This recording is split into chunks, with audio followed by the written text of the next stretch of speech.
Então, amigos, conseguiram lembrar ou descobrir o que é o Largo do Sapo? Bem, quem vai nos responder é um dos nossos entrevistados de hoje, o professor Wellington Borges, historiador e presidente do CONDEPAC. Primeiro, Wellington, muito obrigado por você estar mais uma vez aqui no nosso programa, abrilhantando sobre as questões históricas de Cubatão, claro. Olá, Manuel. É a segunda vez que você está vem aqui ao programa, né? Agradeço o convite. E para mim é uma honra, né, poder participar do programa e falar um pouco da história da nossa cidade. Então, para começar, Wellington, o que é o Largo do Sapo? Para começar a esquentar aí o nosso bate-papo. O Largo do Sapo é um dos pontos mais importantes para a história do município de Cubatão. Está localizado numa praça, Sim. Praça Coronel Joaquim Montenegro, aliás, foi um dos prefeitos do município de Santos, né? Cubatão foi distrito, né? E é importante por quê? Porque nesse local nasceu o município de Cubatão. O local concentra a história da cidade, porque por ali passaram os jesuítas, passaram os tropeiros que desciam a serra rumo ao Porto de Santos, caminho inverso, né? Chegavam do mar em direção ao Planalto, passavam por esse local, e ali floresceu o povoado, que daria mais tarde início à cidade de Cubatão. Então, o povoado localizado no Porto Geral do Cubatão, como era o nome antigo, floresceu, né? E as pessoas passaram a viver ali, né? A cultura popular, muito comum nessa época, dá o nome aos locais, né? Perfeito. E a população, porque existiam muitos sapos naquela região, região de brejo, né? Nós estamos falando de uma região de mangue. De mangue, né? Que até hoje ainda tem uma faixa de mangue ali nas imediações, no rio, mesmo. Ali no Rio Cubatão, né? que tem ali uma faixa boa. E essa população batizou o local como Largo do Sapo. Sim. Né? E é para nós, né, o local que nós consideramos hoje o nosso centro histórico. Tá, e não fazendo um trocadilho, você falou de Porto Geral. Então, que o pessoal entenda, Porto Geral porque era um porto, ou porque foi seu nome? Porque senão daqui a pouco alguém vai estar dizendo que você não pode dar o nome de porto porque lá nunca foi porto. Foi um dos portos mais importantes desse período da história, do início da colonização, porque era o porto de onde as mercadorias chegavam do Planalto, e ali porque nós estamos falando de um momento da história que não existia um caminho por terra que ligava o Planalto com o Porto de Santos. Então as mercadorias chegavam no lombo dos animais, dos muares, né? E era colocado nos barcos. Sim. E pelos canais chegavam ao Porto de Santos. Daí o nome Porto Geral. Perfeito. E Wellington, depois também eu vou falar aqui com o Augusto, mas qual foi então aí o grande problema na questão do tombamento?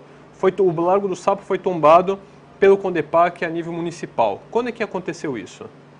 Então, o tombamento do Largo do Sapo se deu agora no mês de julho. Certo. Né? E já vinha sendo estudado há muito tempo.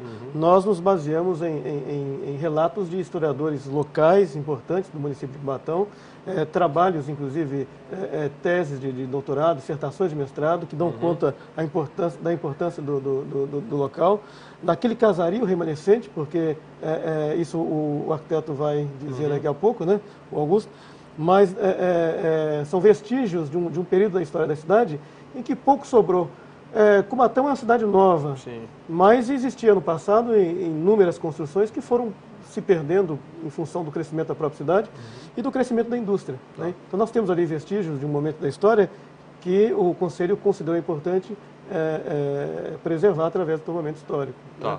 E em função dessa importância, né, todo aquele casario, construído a partir do início do século XX, foi preservado como patrimônio histórico da cidade. Então, por falar em casarios, né, passando da história um pouco para a arquitetura, então, obrigado, Augusto, mais uma vez também por estar no nosso programa, também abrilhantando aqui sobre as questões arquitetônicas, professor Augusto Campo, arquiteto e vice-presidente do CONDEPAC. Olá, Augusto, tudo bom? É um prazer estar aqui e sempre que você convida, é um prazer muito grande poder discutir um pouco da nossa história, né, através da arquitetura. O caso que nós temos lá, naquele local, existem alguns edifícios que são datados, né? Existem edifícios que têm na sua fachada a data da sua inauguração, são começo do século XX, né?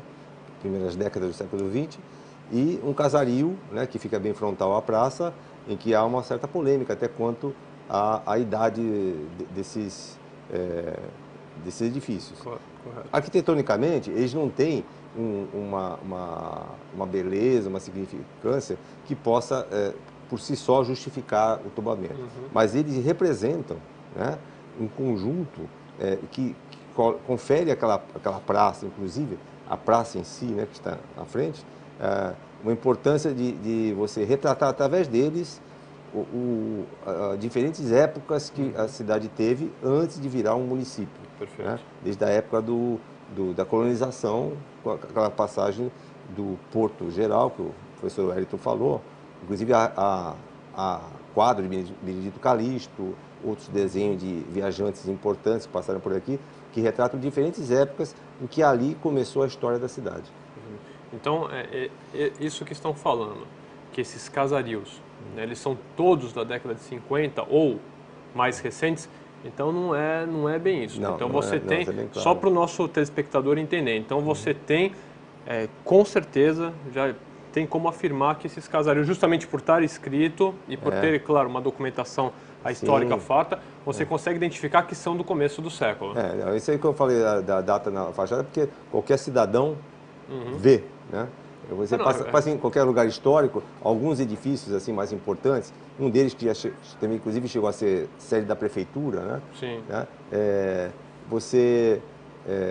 O cidadão ao passar, ele procura, olha a fachada e vendo uma data ele já se reporta àquela época. Então é importante você mostrar ao cidadão, aqui no Centro Histórico de Santos acontece muito isso, né? Você mostrar ao cidadão com um conjunto que te reporte uma outra época daquele núcleo urbano. Perfeito. Esse é o sentido, né? O sítio urbano, a preservação de um sítio para poder contar diferentes épocas da história da cidade. Eu recebi alguns e-mails essa semana a respeito aí dessa problemática do tombamento, do Lago do Sapo. Alguns empresários queriam ser contra por causa da proibição que ocorreu lá da circulação de caminhões. Então tem um e-mail do João Carlos Saldanha, que eu não respondi para o João Carlos Saldanha, porque eu estava esperando justamente para que os meus colegas aqui se posicionassem a respeito disso. Então ele fala aqui: prezado Manuel, parabéns pelo seu programa, obrigado João. Gostaria de saber se ainda existe no local algum vestígio anterior aos imóveis que se encontram na praça, e se nesse caso eles podem embasar o tombamento. Então, Elton, esse é o caso, você precisa encontrar vestígios mais antigos que essas construções para seguir no processo de tombamento ou não? Como é que foi nesse caso do Largo do Sapo? Nesse caso não, porque o tombamento já foi feito, o tombamento definitivo dos imóveis já foi feito através da assinatura do decreto pela prefeita Márcia Rosa. Isso não tem volta? Isso não tem volta. Perfeito. Não existe o termo destombamento, né? Algumas pessoas acham que pode destombar. Que pode destombar alguma coisa, né? Mas é bem provável que haja vestígios anterior, e nós temos certeza disso por conta de toda a história que envolve o local, mas que para isso é necessário, né, um estudo mais aprofundado, uma prospecção arqueológica. Sim. Aliás, já te convido para pensar num projeto que possa, de alguma forma, descobrir vestígios. Com certeza será encontrado caso haja um trabalho mais aprofundado ali de arqueologia, né? Mas se isso vier a acontecer, só vai reforçar essa noção histórica do local e, é lógico, vai fortalecer a ideia do tombamento. Né? Perfeito. E, bem, primeiro, obrigado pelo convite, Wellington. Nós vamos conversar mais sobre isso, né? Tentar bolar um projeto aí para nós ter a possibilidade de trabalhar num local de suma importância, né, para o município de Cubatão, como é o Largo do Sapo. Mas mais para frente nós vamos conversar. E eu sei que você tem algumas coisas em relação às cartas patrimoniais, né, referentes ao tombamento, ao Largo do Sapo. Você poderia citar algumas coisas para o nosso telespectador, né, o que dizem as cartas patrimoniais em relação ao tombamento e mais efetivamente ao Largo do Sapo? Certo.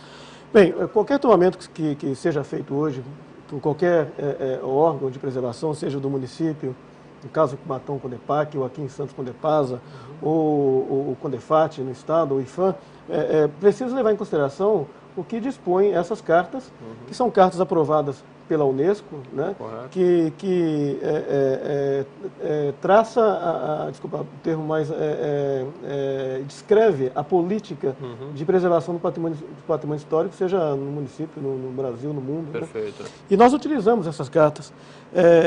Especificamente, no caso do Largo do Sapo, nós citamos a recomendação relativa à salvaguarda da beleza e do caráter das paisagens e sítios, que é da Conferência Geral da Unesco de 1962. Perfeito. E um trecho que nós utilizamos para que o processo o inventário fosse concluído, diz o seguinte: a noção de monumento histórico compreende a criação arquitetônica isolada, bem como o sítio urbano ou